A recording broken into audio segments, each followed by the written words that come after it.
About 1,000 people, young people, take part in the Granny Annie each year. And that means about 1,000 young people and their families have a Granny Annie experience. And this is the true heart of what the Granny Annie is about. We want to give these young people and their families the opportunity to make new connections between themselves, within their families, within their extended families, and then by sharing the stories with illustrators and readers everywhere, to make connections beyond their own family and beyond their own immediate community, until we all discover that maybe some of those families and people we thought were so different from us, maybe they're really not so different. Maybe we have more in common than we realized. So those 1,000 students who take part each year are, as I said, the heart of the Granny Annie. And each year we invite those students to come and join us here for the festival. But of course, students are participating from all over the country, so not all that many get to come and join us. But we are really honored today to have two of those students with us, and I'd like to introduce them now. So will you please stand up, Jaden Lee? Is Jaden Lee here? Maybe not. Oh, there you are. Yes, thank you, Jaden.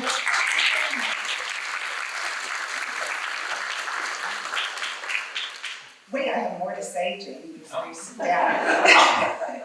Jaden comes to us today from Advent Episcopal School in Birmingham, Alabama, all that way. And she wrote a story called A Child's Promise, A Doctor's Passion. This is a story about her family that she has preserved in writing to share with her family, and so that story will not be lost. Thank you, Jane. We hope that your taking part in the Granny Annie was a very rich and rewarding experience for you. Let's clap for Jane.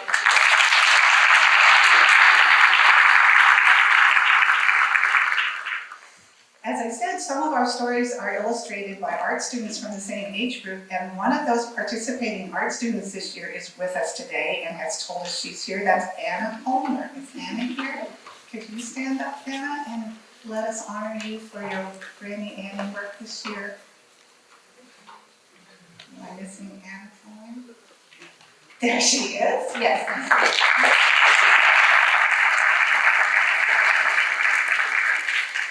Anna is a homeschooled student, and she created her illustration for the story A Christmas Miracle by taking part in a class that was provided by Art Unleashed in Chesterfield, Missouri. And Anna, we hope that your taking part in the Granny Annie was a rich and rewarding experience for you, and that you felt some connection with the family that you read about in the story you illustrated, or maybe other stories you read as well. So thank you for being with us today. That's Anna.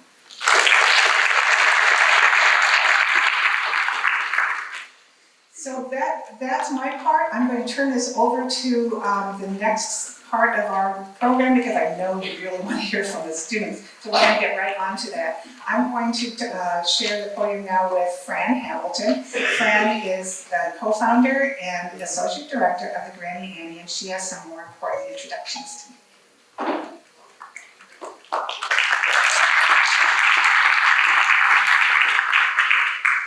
Well, I have more people to recognize without whom the Granny Annie would not be possible. These people have made a big contribution to what you're going to be seeing and hearing today. I'm going to name several groups of people, and as I name your group, I'd like you to stand and remain standing until I've named all the groups. One thing we're going to do today, we have a lot of stories and artists that are going to present artist statements, and we're trying to shorten the program without losing the important part of the program. So we're going to try to cut out some applause. We've already had way too much applause.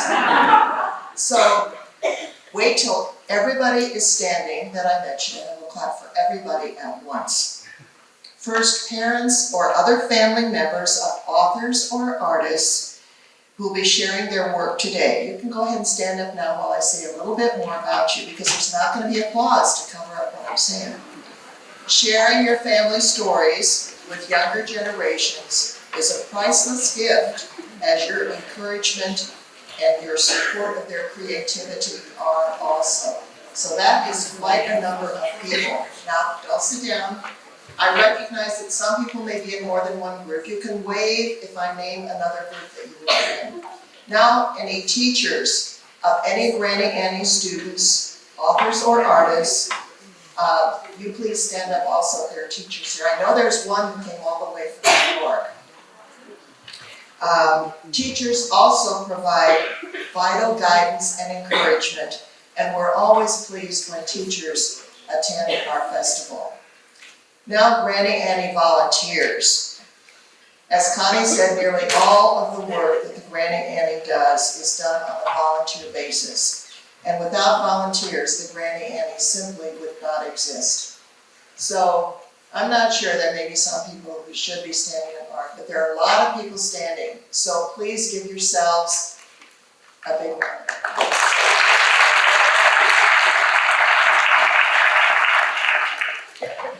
Before we go further, I want to ask you please to turn off your cell phones or anything that might interfere with our recording of the program. This afternoon, Gwen Ashley, Gwen, would you stand up please so people can see you? She will be introducing the artists who will read statements that they've written about their illustration. Gwen taught art in the St. Louis Public Schools for 18 years and now serves on the Granny Annie's Art Selection Committee. Oh,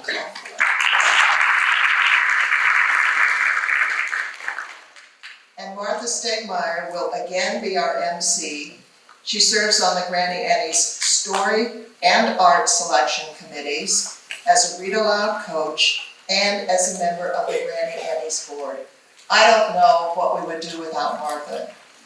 Before her retirement, Martha was the director of the St. Louis Public Schools Partnership for the Educational Nonprofit Springboard.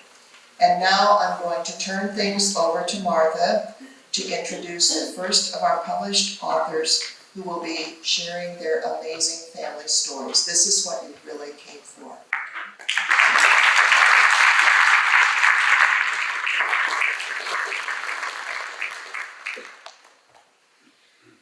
A legacy towards equality. My family has always taken pride in our American heritage. My great-grandma's face glows with delight whenever she tells the story of my fifth great-grandfather. He was more than a military veteran. He was a Civil War hero. 1861 found my fifth great-grandfather preparing for the greatest battle of his life, one that would change American culture forever. In his bedroom, he put on his ornate navy blue coat, his shiny silver sword hanging at his side with a sense of command.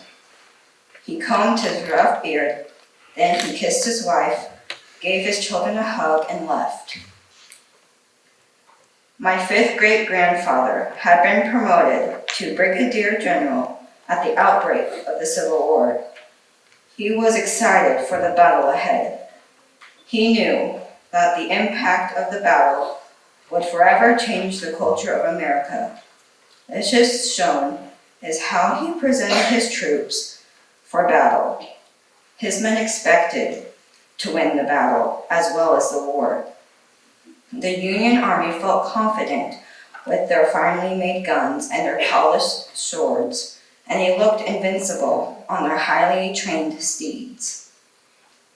The Union was favored to win this battle, but they were slow to advance and had little nourishment prior to the battle.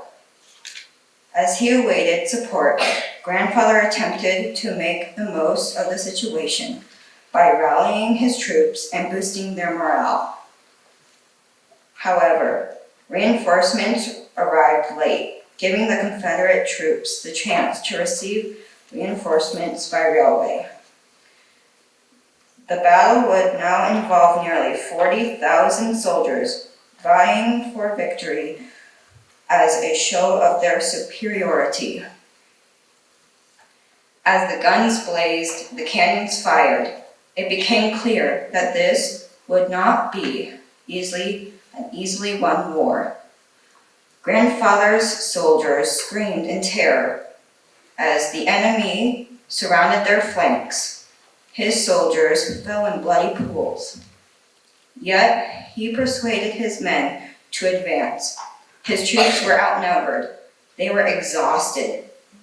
The once confident and proud regiment was forced to face the reality that their fate was gloom.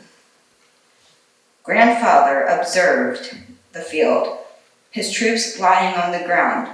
Those not dead cried out in pain. It was then that my fifth great-grandfather, Irvin McDowell, had to accept the painful reality that he had lost the first battle of Bull Run to this great Stonewall Jackson. Although history books often attempt to focus on his failure, Irvin McDowell had been honored as an important part of American history. Irvin died of a heart attack in 1885, but his legacy lives on in the stories passed down through generations of my family. We proudly house the letters and other artifacts from his collections as priceless mementos of our family heritage. I am proud to share the story of McDowell's heroism and bravery, and I know that his actions are an example of how those who can should stand for justice for all.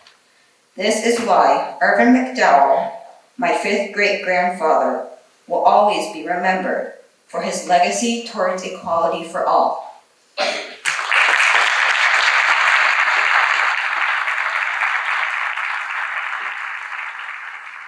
The sweet grass waved gently in the breeze, reflecting the sun's light on Carter Shield's face. A smile shone upon him as he looked at the glade. It was dotted with broad, green-leaved dogwood trees casting shadows over the dusty dirt path, leading up to a wooden cabin. Its chimney was made of stone, the top melting into the shingles tiling the roof. The sides were made of horizontal wood, going from darker to light and back again, and a small porch sat out in front, with 4 strong beams supporting the overhanging roof. There was a window to the right of the door, as well as 2 windows on the side of the cabin, a tall, thin one below a shorter, fatter one. Carter took hobbly steps toward his new cabin, the one he had chosen to retire to, right in the same place he'd been born and raised, Cades Cove, Tennessee. But he had been born a long time ago, back in 1844. Now it was 1910, 48 years since he had been wounded, 48 years since the Battle of Shiloh in April of 1862. The South was in Carter's blood, so when the Civil War broke out, he'd known he had to fight for his people. He joined the Confederacy and had become a part of the 6th Tennessee Infantry Regiment, organized in May 1861 at Camp Beauregard, Jackson, Tennessee.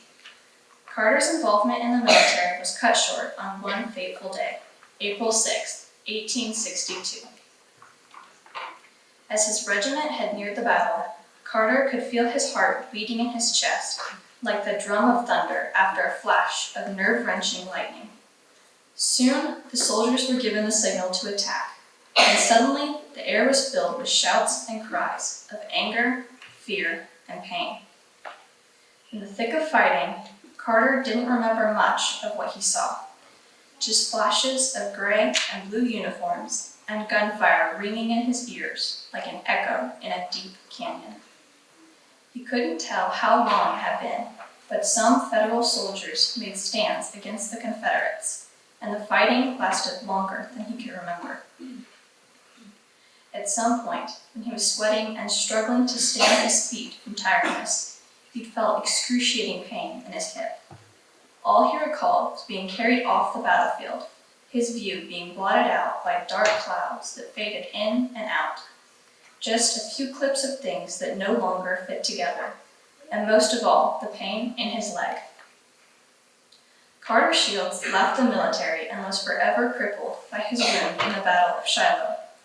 It is unknown if he was hit by a bullet or artillery. He retired to his cabin in Cades Cove in 1910, living there until 1921. He was born February 5th, 1844, and died on November 20th, 1924, at the age of 80.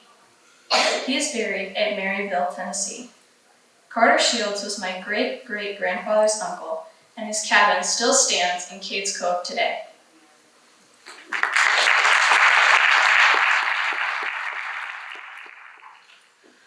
I chose this story to illustrate because as soon as I read it, I had an idea for what I would draw. Based on the time period in which the story is set, I imagine Casey's house as a log cabin. The other details, such as the pond and the road, came from my own imagination. I added shadowing with the dotting technique and rubbings using the blending stick. I then took a few different sized pens and traced over most of the drawing to give it a darker look. The scene and the techniques I used were really fun to do and I really enjoyed it.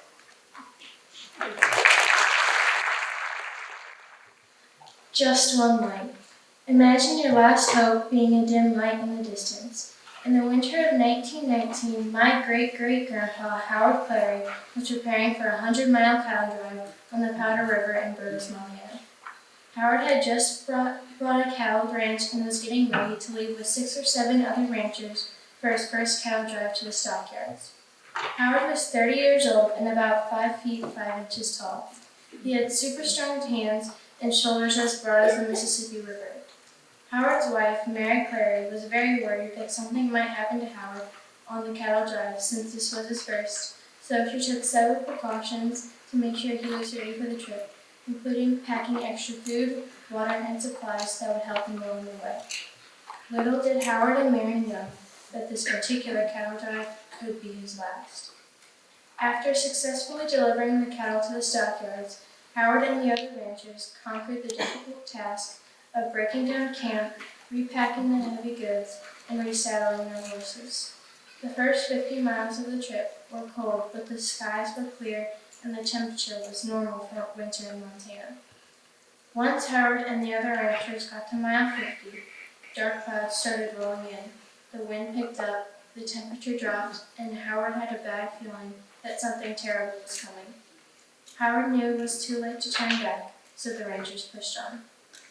That's when the first flurry fell down from the sky and onto Howard's head. The snow accumulated by the second, and blizzard-like conditions soon arrived. Nervousness took over Howard, and all he wanted to do was get everyone home to their families. Howard's small 5'5" body made it harder for him to overcome the 30 miles left when the snow reached the horse's thigh. The snow got taller, and Howard and the horse got deeper in it. With 25 miles left, the snow had gotten so deep that his horse couldn't walk any longer, so Howard abandoned the horse to continue the trek. Howard thought that he was going to be buried alive by the frigid Montana snow. He prayed and hoped for a miracle. Suddenly, a small, dim light appeared in the distance. Howard followed the light for miles. The snow whipped and whirled, but Howard thought that the light could lead him to safety. Eventually, Howard got so close to the lake that he noticed that he had made it back to his cattle ranch on the Powder River in Burris, Montana. He could almost feel the warmth from the light. Mary had left an oil lamp on the porch in hopes that Howard would see it and follow it home. That's exactly what Howard did, without realizing that the light had been burning on his own porch. Mary later realized that just one light had been the difference between life and death for Howard and the other ranchers.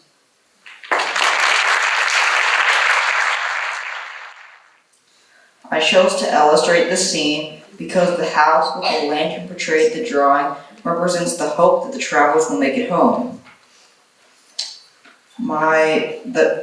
The shading in the house also shows that it's getting dark, and the lantern gives only a dim light through the blowing snow. This scene shows that the snow is getting bad, and my illustration gives a picture of the struggle in the blizzard between two perspectives, the perspective of the horse and of Howard. Both the person and the horse are struggling to make their way home. One technique I used is to add pencil shading above and below pen lines to give it a mood and shadowing.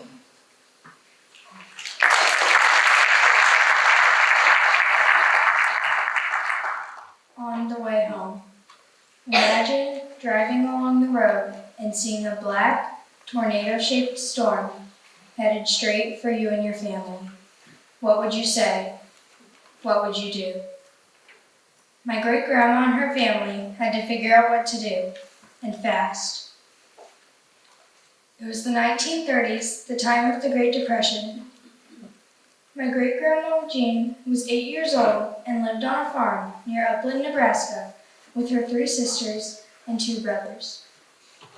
They lived in the time of the Dust Bowl, where tornado-shaped clouds of dust often formed because the vegetation was lost and the soil was reduced to dust and eroded.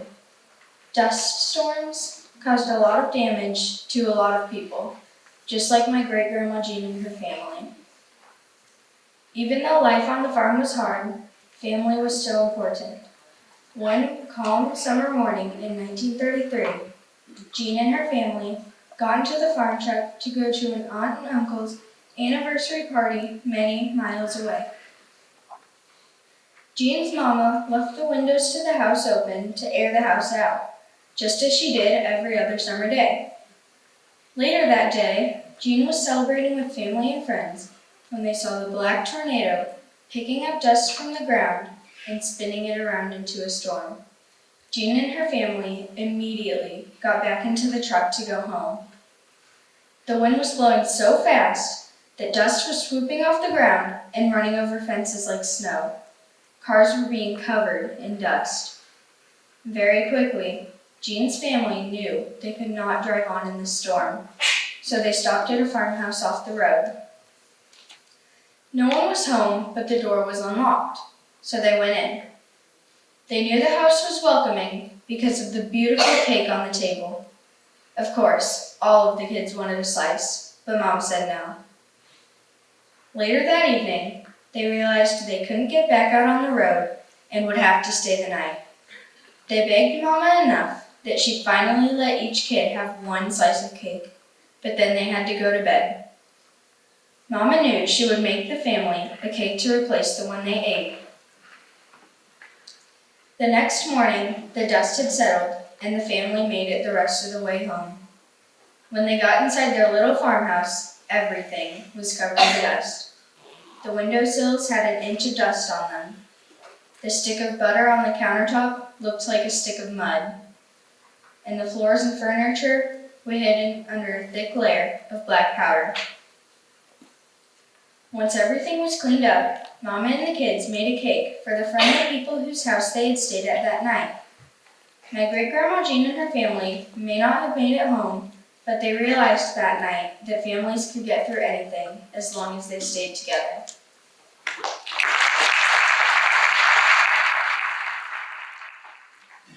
A long, lasting love of theater. We all have our own summer traditions. In 1939, for my 13-year-old great-grandmother, Toby, summertime meant going to the Muni Theater in St. Louis, Missouri.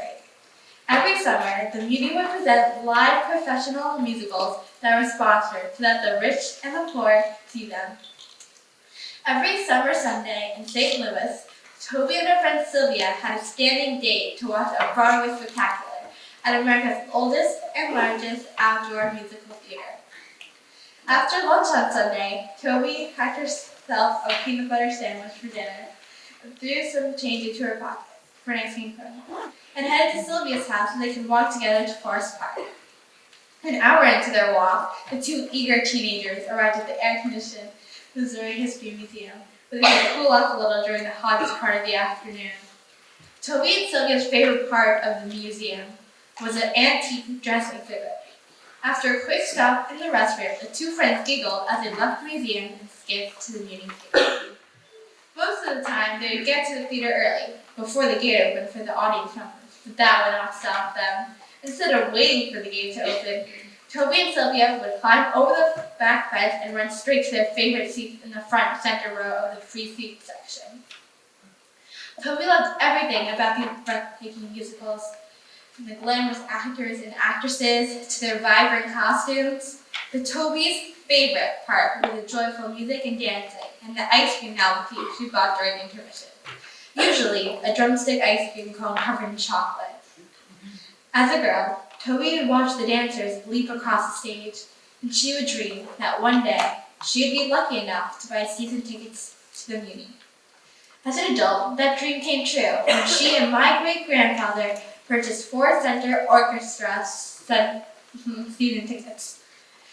The theater was really something special to my great-grandmother, but that love had not left my family.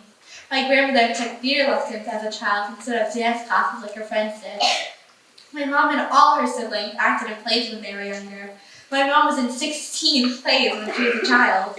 My aunt runs a children's theater company in New Jersey, and my mom created and runs a performing arts overnight camp in Pennsylvania.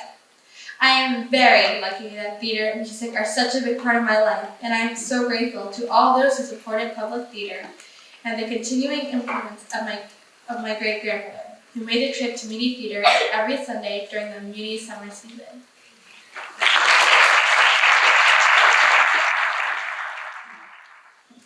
First grade with no shoes. My great-grandmother Frances Burbank went to school without shoes. Isn't that crazy? I mean, just think about going to school without your blue Nikes or your gold Adidas.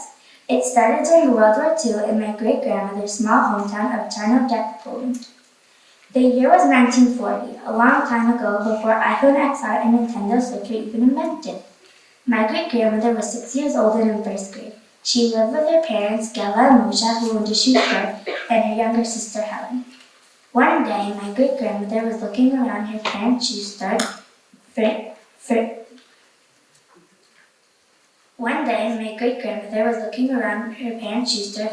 for a new pair of shoes when the German Nazi soldiers stormed up to the door. Bang, bang, bang! Open the door immediately, the German Nazis screamed. Can we just get Frances a new pair of shoes, her parents begged? No, go out now, the German Nazi soldiers yelled back. My great-grandmother and almost all the Jewish people in her small hometown in Poland were kicked out of their home and forced to live in work camps in Russia. My great-grandmother ended up going to school in Yoshkar-Ola, Russia without any shoes.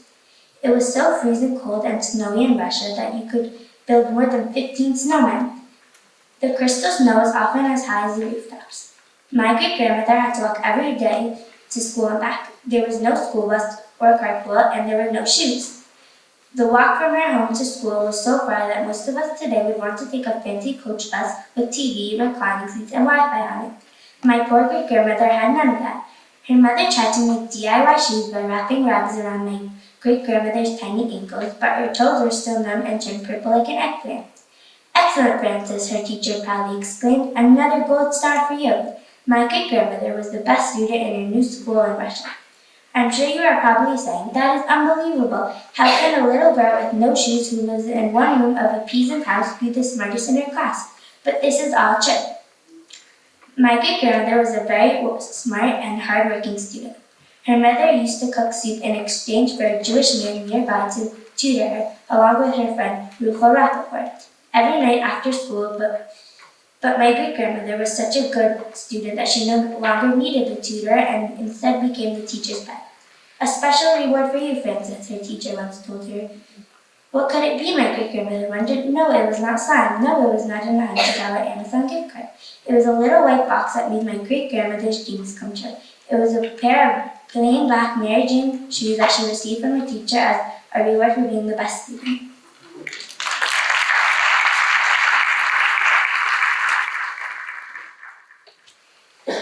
Imagine an 8-year-old girl with her family running to the gate at the Belgium-France border with a huge line of people. That little girl was my great-grandmother, Susie Gutzberg. She thought waiting online felt like years instead of hours. Then her and her family reached the front of the line after waiting a very long time.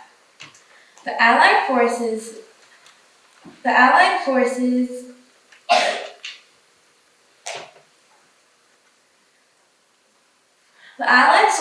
were about to close the gates. They let Susie's parents go and one sister, but not Susie herself, her Uncle Chaim, and her other sister. The gates were closed in their faces, and Susie's parents and her sister began to cry. Then Susie's Uncle Chaim came up with an idea. He proposed to the soldiers to let his nieces go to the other side of the gate, and that day Chaim would sign up to the fight with the Allied forces. The guard agreed to have him enlist. Susie's family could not get their visas to go to the United States, so they settled in Cuba. 5 years later, they got their visas to go to New York City.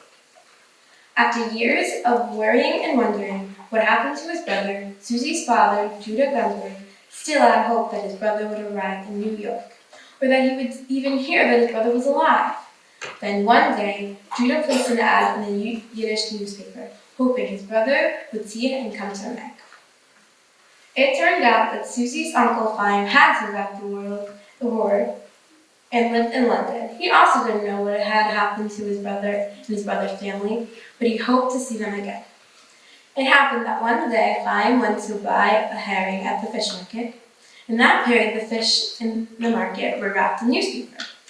The fish seller just happened to be Jewish and wrapped all the fish in Yiddish newspaper that he had finished reading.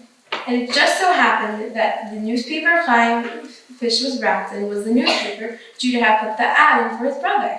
Once Fine saw the ad, he reunited with his family and lived in America for the rest of his days.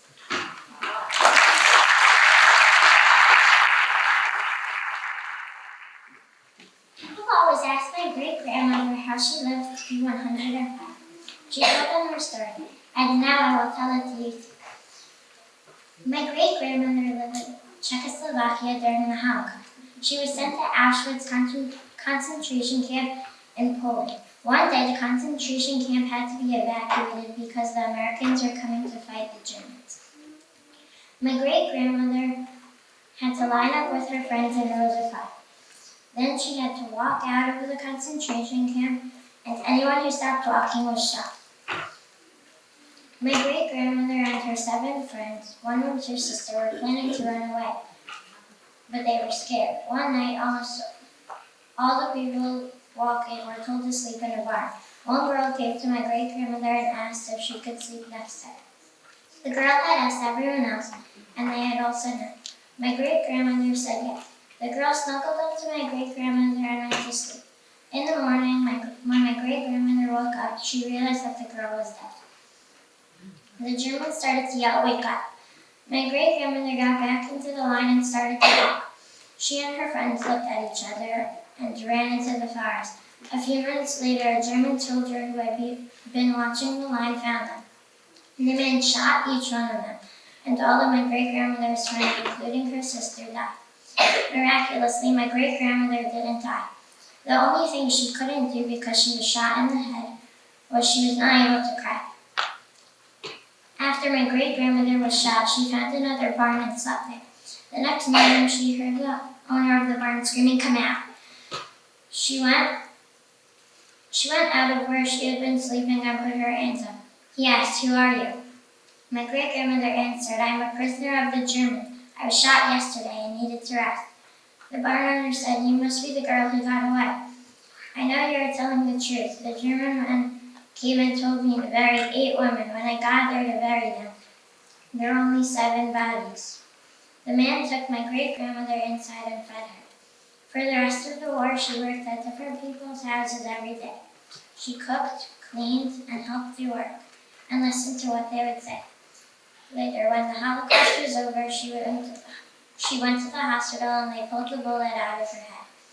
My great-grandmother believed that the reason she lived such a long life is she was kind and comforting to the girl who slept next to her in the barn in the last moments of her life.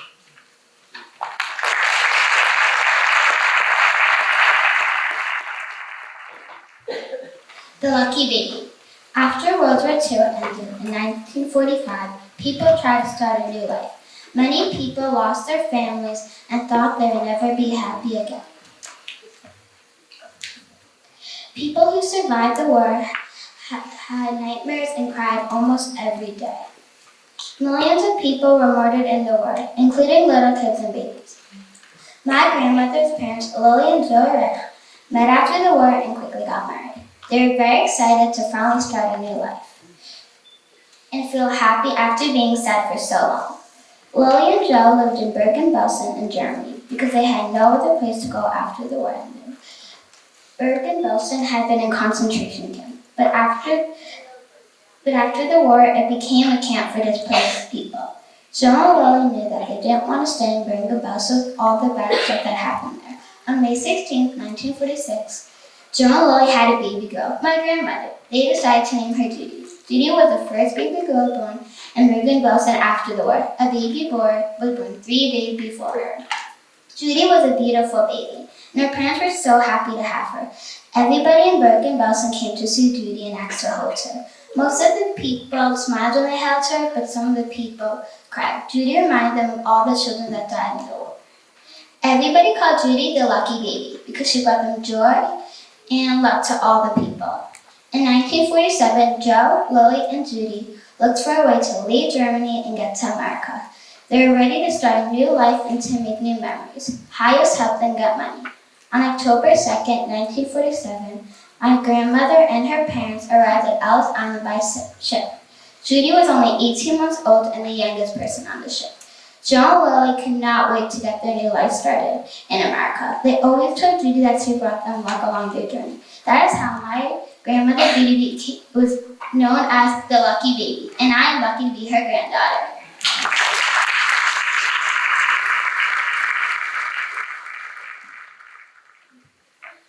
I chose to illustrate this story, The Lucky Baby, because I found it very inspiring that the family found happiness after being surrounded by so much sadness. After reading this story, I knew that I wanted to draw the Statue of Liberty in some way and include baby Judy. I looked through pictures of the Statue of Liberty to get a better idea of what it looked like and how to draw it. After some thought, I decided to put baby Judy in the place of the torch because Judy represented luck for her family and the start of a new life, both as a new baby and for a new life in America. I chose not to add very many details, hoping to keep the focus on the entire picture, not just one part.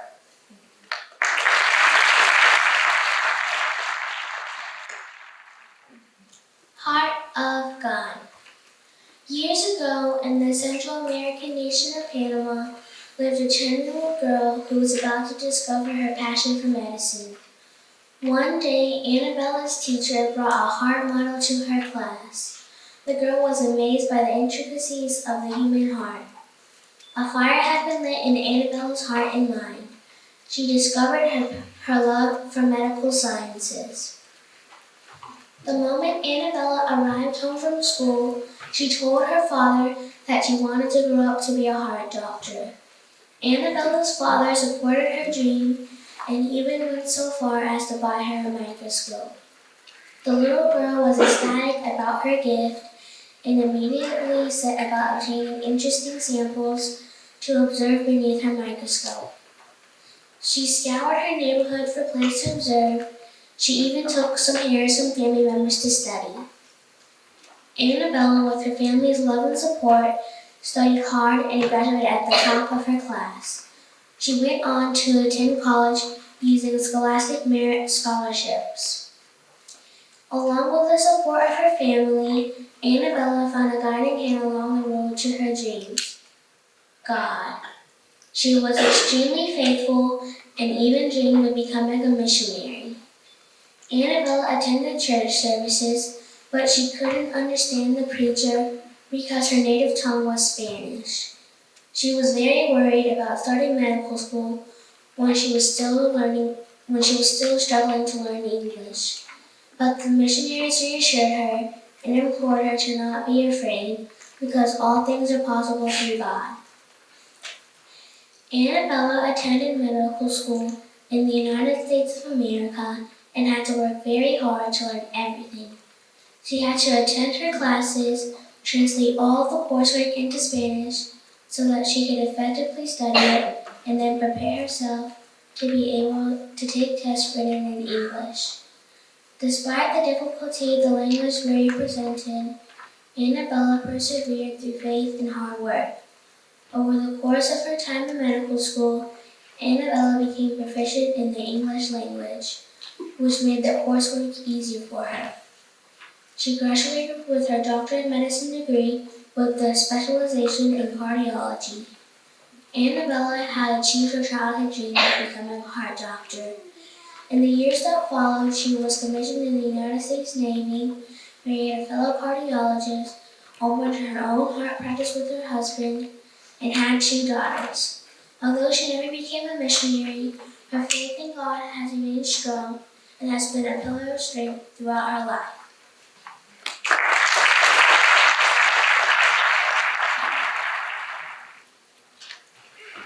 Dinnertime. One day in 1960, when I was 8, I was playing softball outside with my friend Donna when my mom called me in for dinner. The bright orange sunset blinded me as Donna threw the pitch.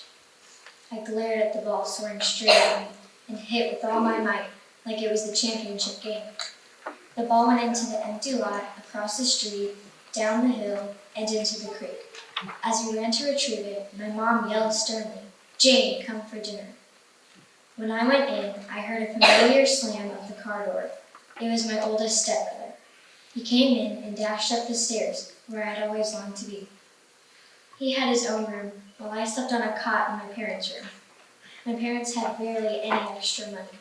Building an extra room, or just even getting a real bed, was out of the question. My stepfather was strict, we were always on a budget, and that's just the way it was. I heard repetitive footsteps coming down the dark, gloomy hall to the kitchen. The footsteps grew louder and louder, and whoever was walking was very angry. I knew my stepfather was always angry and grumpy, but today he seemed extra angry. He usually just stayed out of his way when he stormed into a room. My stepfather, a big, strong man, filled the doorway, pausing to survey the room to see if everything was how he wanted it. He took a seat in his usual chair. "Boys, come down for dinner," my mom announced. Then, like it was on cue, the phone rang. My heart sank as I prayed it would be for me. My stepfather got up, out of his chair, rushed over to the phone, ripped it off its hook, and said, "Hello?" in a deep, scary voice. At that point, it was so quiet that you could have heard a pin drop. My brothers and I prayed it wouldn't be for us. I was petrified. I could hear my own teeth grinding. "Jane," he grumbled. He dropped the phone and gestured to it. "For you," he said.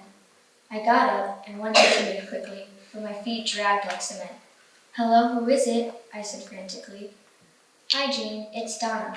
I was wondering if you wanted to come back out." "Donna, not now. You know what time it is." I sat there for a second after Donna had hung up. The phone buzzed like a gazillion bees swarming for dear life. I discreetly snuck back over to the table. Everyone pretended not to notice. I sat down, waiting to get yelled at. "Go to your room," my stepfather screamed. My left ear felt as if lightning struck through it. I got up, trudged to my room, and tried not to cry. Life in the 1960s was different for me. There were strict parents and strict rules. This taught me to be extra kind and to value family. A Christmas Miracle. It was 1951, and my grandpa, 4-year-old Edward Wiegert, sat on the couch in his home, located in the suburb of Reunited Park, Missouri. He was writing his wish list for Santa and knew exactly what it would contain. A red pedal car fire truck with a step on the back and 2 wooden ladders on the side. He'd seen it advertised in many toy stores, and to him, it was the coolest thing he'd ever seen. There was only one problem. Santa couldn't afford it. My grandpa and his family weren't rich or poor. They were just a working family like most people at the time. They could afford many things. The fire truck, however, was not one of them. My grandpa's parents pondered the dilemma, but could only come up with one option that worked. They would have to buy something that would substitute for the fire truck. They visited a local store and bought a toy car that was a blue sedan. It's not that fire truck, but it'll have to work, they thought. Then they loaded the box in the car and drove off, unaware of the surprise that would come next. The next morning, screams of joy and excitement filled my grandpa's household. "It's Christmas," Ed and his siblings shouted. It was indeed Christmas, and the Wiegert boys ran down the stairs, eager to see if Santa had come and dropped off gifts. The wishes were granted when they noticed the colorful array of red and green boxes under their lit-up tree sparkling in the daylight. Then Ed's parents arose and went downstairs to see what the commotion was about. They noticed the gifts and nominated Ed to go first. Ed picked out his large, long present wrapped in red and examined the package. What could it be, he wondered. Anxious to see what was inside, Ed tore at the wrapping paper and started to open the cardboard box labeled Blue Sedan. Fortunately for Ed, he couldn't read, so the contents remained unknown. Then, with all the red paper strewn across the floor, he could see what the box held: the fire truck. He leaped up in the air and pumped his fist. "Yes," he screamed, "I got it." His parents' jaws dropped. How could this be? This wasn't what they had gotten him. But somehow, the fire truck, the gift that Ed had wanted, ended up in the box after all. They were amazed and truly in awe. What a miracle, they thought.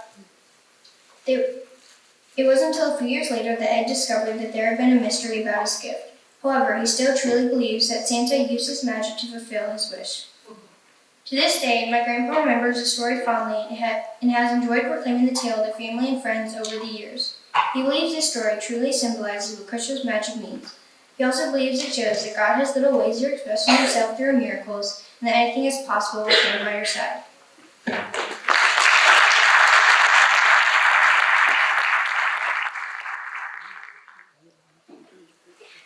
A Christmas Miracle. I chose to do an illustration for the story A Christmas Miracle because I instantly visualized a picture after reading the story. Christmas is also my favorite holiday, so it was nice doing a picture for a story that was centered on Christmas. I made that specific scene because it represents the suspense in the story. When the boy opens the box labeled Blue Sedan, everyone is surprised and amazed at the actual content of the box. I thought it would be good to draw the moment before he opens the box. If I drew what was in the box, it would spoil the story, which is why I decided to do the moment right before.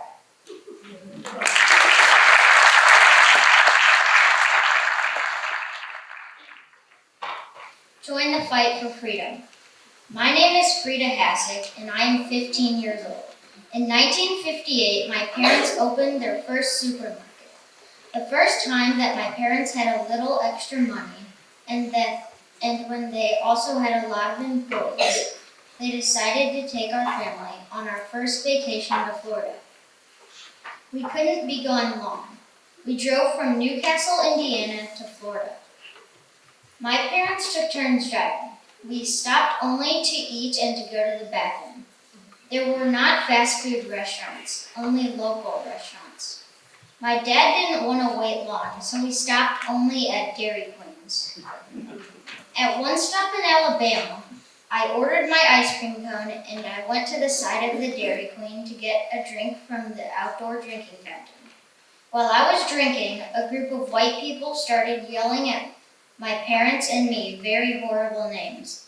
My parents were very frightened, like I was. My dad grabbed me and threw me into our car and peeled his wheels, racing out of the parking lot as fast as he could. My mom was crying and I was crying, and I could tell that my dad was very scared. I asked, "What's wrong? What's wrong? What happened? What did I do?" My mom explained that I had gotten a drink from the Negro-only drinking fountain. Because we had a license plate from Indiana, the locals thought that we were there to start trouble by drinking from the Negro-only drinking fountain. The truth was that I didn't know there were different drinking fountains for whites and blacks. I hadn't read the sign above the fountain. My dad was telling my mom to look behind us to see if we were being followed, and he was telling me to be very quiet. We did not talk about this during the rest of the trip. Back in Indiana, my mother joined the National Association for the Advancement of Colored People, the NAACP. She told me that if I told people that she had done that, then the Ku Klux Klan, the KKKs, would burn down our stores. The KKK's meeting spot was right down our road, so we had to be really careful. The KKK was as mean as a monster. If our stores would get burned, my parents would be out of work.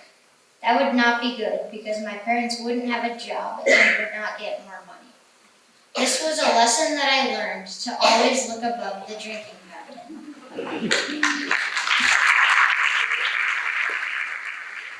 He needs out, right now. I could hear my mom sobbing from the other room. Children all over the island, 5 years old and up, were being sent to dreaded youth camps, where they would be put to work. Unfortunately for me, I, Sergio Fernandez the 32nd, was 14. I needed out of the country desperately. Fortunately, my family had a plan for my sister, Elisa, and me. We had recently moved closer to the biggest of the 3 airports in Cuba. My only hope of escaping was with the visa American missionaries had brought me.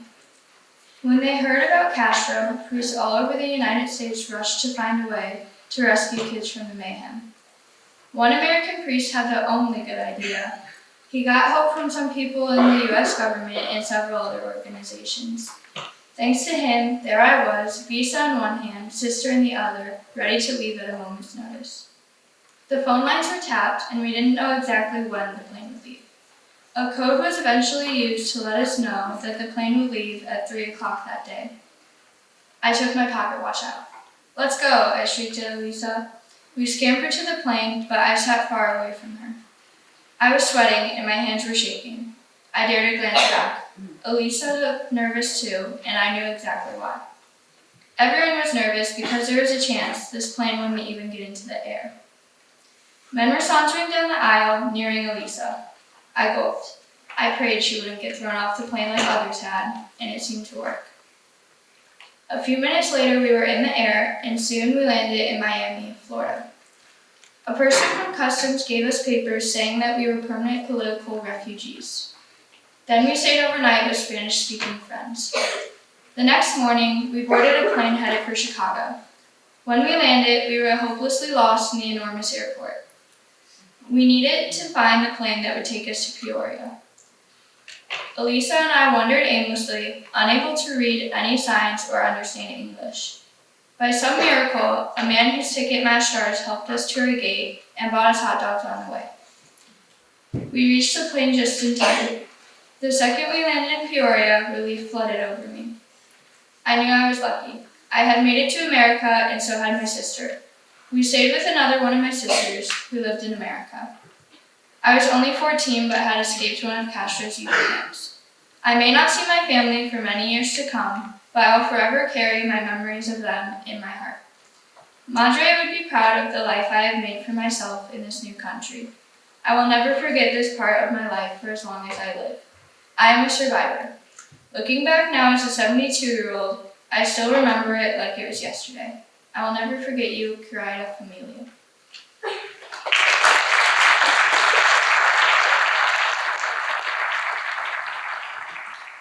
The window. When I was 6 years old, I was in first grade at Waldner Elementary School in Grannie, Nebraska. I was just like any other 6-year-old who was worried about what to do after school and what we were having for lunch. I did not have an understanding of what titles meant, except that when an older person told you to do something, you always did it. It was a chilly November day, and we had just come in from lunch when the principal came to our classroom to speak quietly with my teacher, Miss Blake. I could tell she was surprised by what he whispered. After he turned and quickly left our classroom, Miss Blake sat a few minutes, and then asked all of us to quietly sit from our desks and walk over to the window of our room. We all did exactly what she said, except we were noisy and loudly talking to each other the whole way over. Miss Glade was a first grade teacher, and she did not usually raise her voice, but she raised her voice that day when she told us we must not speak and must stand quietly. She then quickly explained that the President, John F. Kennedy, had been killed while riding in the back of the car during a huge parade. I remember thinking that was sad, but I didn't understand why we had to get up and go to the big glass window. We watched as someone lowered the flag to half-staff, another event I didn't understand. We solemnly said the Pledge of Allegiance while they lowered that flag. And again, I thought how strange it was, because we had already said the pledge that morning. Why would they lower the flag? Why were we saying the pledge again?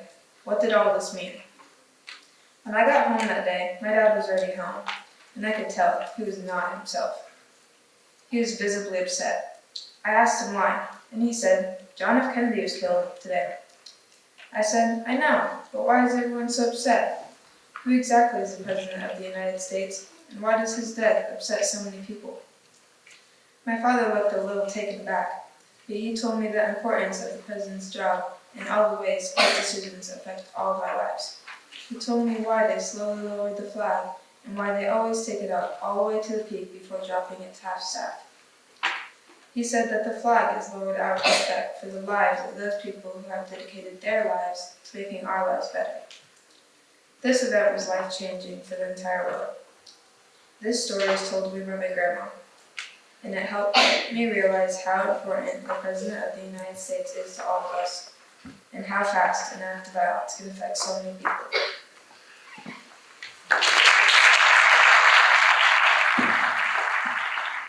His name was Alfie. It was 1967 and I was 15 years old. My name is Janice Jane Pandolfi and I was living in Memphis, Tennessee. I went to visit my grandmother in Arkansas for the summer. My great uncle heard about some baby skunks whose mother had been sadly killed by a dog. My sister Rebecca kept one of the baby skunks and she named him after the song, "What's It All About, Alfie?" Alfie bit Rebecca too much, so she gave him to me. Alfie was all black with a white spot on his nose, and when his tail stood straight up, you could see a white line going down the back of his tail. Alfie ate cat food, grub worms, and meat scraps, and he loved pecans. He lived in a pen in the yard, and sometimes he would come in and wander around the house. Alfie did not like my brother David. Alfie would stomp and do a little handstand, chase and bite David, and even though Alfie had gotten his scent gland removed, he would still act like he was going to spray him. Alfie didn't like my dad because on one cold night, my dad was going to bring Alfie in so he wouldn't freeze. When he picked Alfie up, Dad slipped, and Alfie sailed through the air into a puddle of cold water. Alfie never forgave him. Alfie liked to be grabbed by the legs and flung down the hallway. He'd slide on his back like a hockey puck and run back so he could go again. One time, Alfie wanted to play with my mom while she was ironing.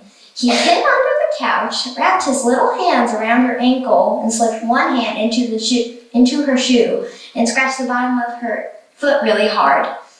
When she jumped up, he ran away. Alfie was like a cat and a dog in one, because he was soft and cuddly like a cat, and he used a litter box. But he was also like a dog, and he liked to go on rides and stick his head outside the car window. Once I took Alfie to school and he got his picture taken. He ended up in the yearbook. One day, he got out of his cage and ran away. Later, a car pulled up into our driveway, and the people said, "We think we have your skunk." And I said, "I sure hope that's my skunk." Alfie was in the back seat playing with their kids. He looked at me with his soft, blinky face, innocent as a daisy on a spring day. Alfie was really playful. You might not think so, but a skunk is a really good pet to have. He lived for 13 years. I will never forget him.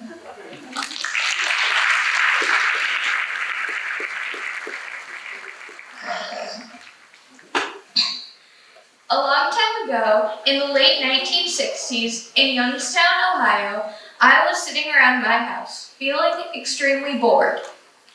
It was summertime, and the temperature was rising.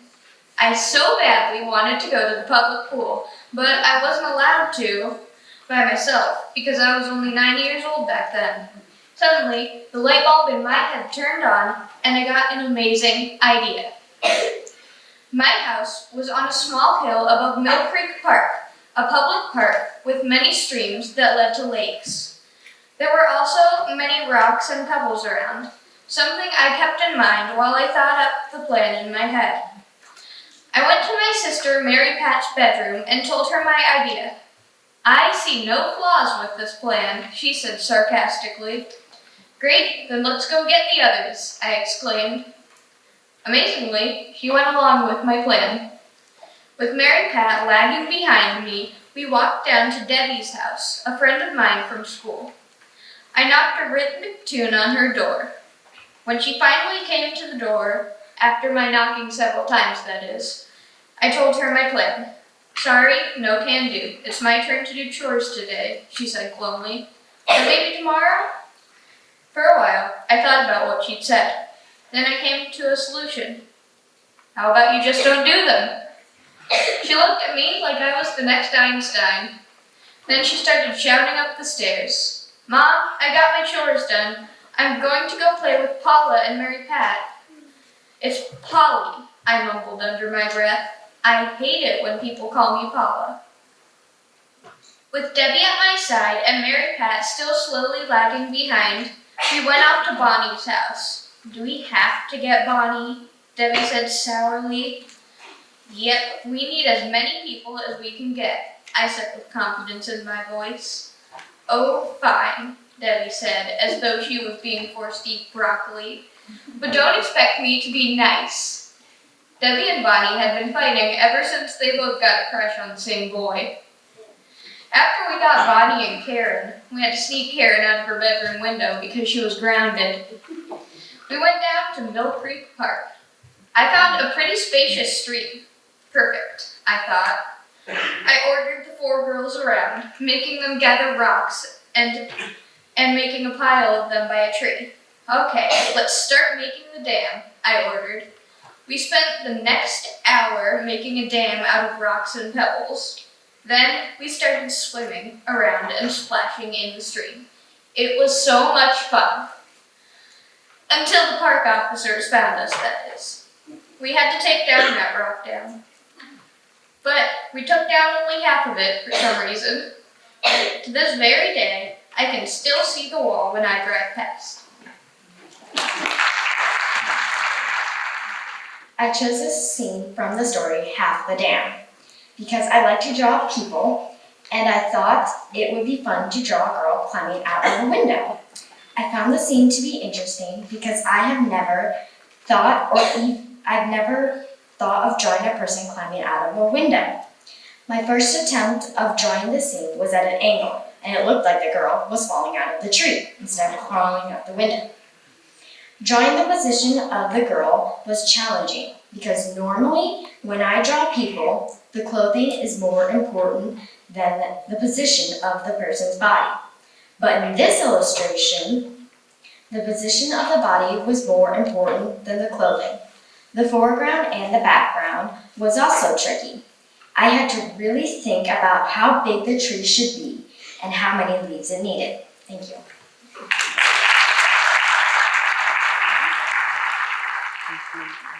70-pound soldiers. I don't remember my grandfather very well. He was dying before I was born. But I do know that he was a hero. We called our hero Papa Lee. On a hot summer day, my mother and grandfather, Thomas Lee Shannon, were driving in his truck. Cotton fields were in full bloom on either side of the country road. My mother loved riding along, listening to music and my grandfather's stories. Papa Lee didn't enjoy talking about Vietnam, but my mother asked him about it. Maybe he thought she was old enough. Maybe it was a whim. He did not tell the story to brag about himself. He just told the story. It was April 27th, 1969. My grandfather was stationed near Da Nang in the Republic of Vietnam. Papa Lee and his unit were attacked. The North Vietnamese bombed their ammunition supply, causing fires and explosions all over the camp. The building where the Marine sentry dogs were kept caught on fire, and my grandfather could hear the helpless cries of the dogs trapped inside. Papa Lee and a few other men decided to disobey the direct orders from a superior officer and rescue the dogs. The sentry dogs had been willing to die for their trainers, and Papa Lee was willing to risk his life for them. My grandfather carried dogs from the burning building. He saved the lives of 5 70-pound German shepherds. Papa Lee was awarded a Bronze Star with a V for valor. Only the military gives out awards for surviving bad decisions, he said. Later, Papa Lee got cancer. His cancer was caused by exposure to Agent Orange, a herbicide that was sprayed from planes over the jungles of Vietnam. Although he didn't die during the Vietnam War, it was the Vietnam War that killed him. Few of the soldiers returning home from Vietnam were welcomed as heroes. To all the soldiers who served in Vietnam, I would like to say, welcome home and thank you for your service. I chose to illustrate an unforgettable journey on the island. I chose this story because I really like drawing animals and things in nature. For research, I looked at pictures of jars and trees that would be in China. I put a glass on a table while I was drawing to see how things would look through it. To make the illustration, I outlined things in pencil, then used a blending stump to blend the pencil shading. Then I used a marker to outline some things. My favorite part was how the jar came out looking realistic in 3D.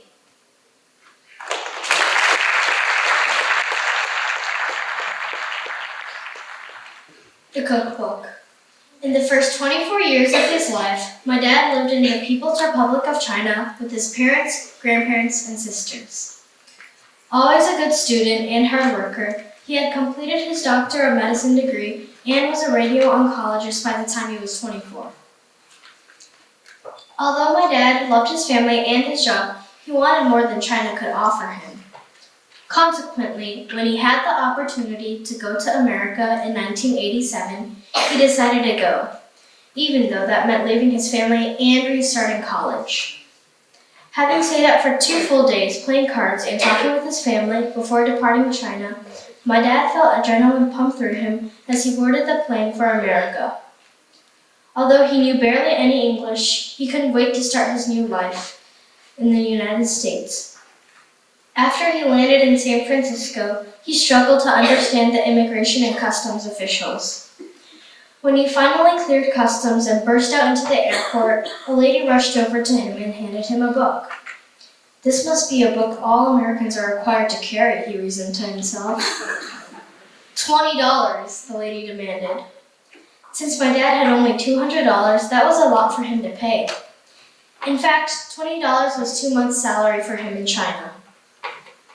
Nevertheless, he thought, if everyone in America has to have this book, I'll have to buy it. And grudgingly, he took out a crisp $20 bill and handed it to the lady. Since he was rushing to the gate for his next plane, he didn't stop to look at the book until he reached the gate and checked in for his next flight. When he opened the book, he saw that it was filled with pictures of food. It appeared to be a book of recipes. Why are Americans required to carry a cookbook, he wondered. When he boarded his next flight, jet lag overtook him and he slumped, exhausted, but he was too excited to sleep. Just then, the plane began shaking violently. My dad panicked, fearing that the plane was going to crash before he ever got to experience life in America. He gripped the armrest, trying to still his trembling hands. Next to him, a woman smiled and said something in English. Seeing the terror in his face and realizing he couldn't speak English, the woman grasped his hand and held it for the rest of the flight. When the plane landed safely in St. Louis, all that my dad could say was, "Thank you." When my dad reflects on his trip to America, he is ambivalent. While extremely grateful for his life in America, he feels embarrassed about how naive he was when he first arrived. Although he long threw away the cookbook, he no longer feels angry that the woman tricked him into buying the book. What he enjoys retelling the most is the experience on the plane when the compassionate woman comforted him. He learned that day that while some try to deceive you, some show compassion and kindness.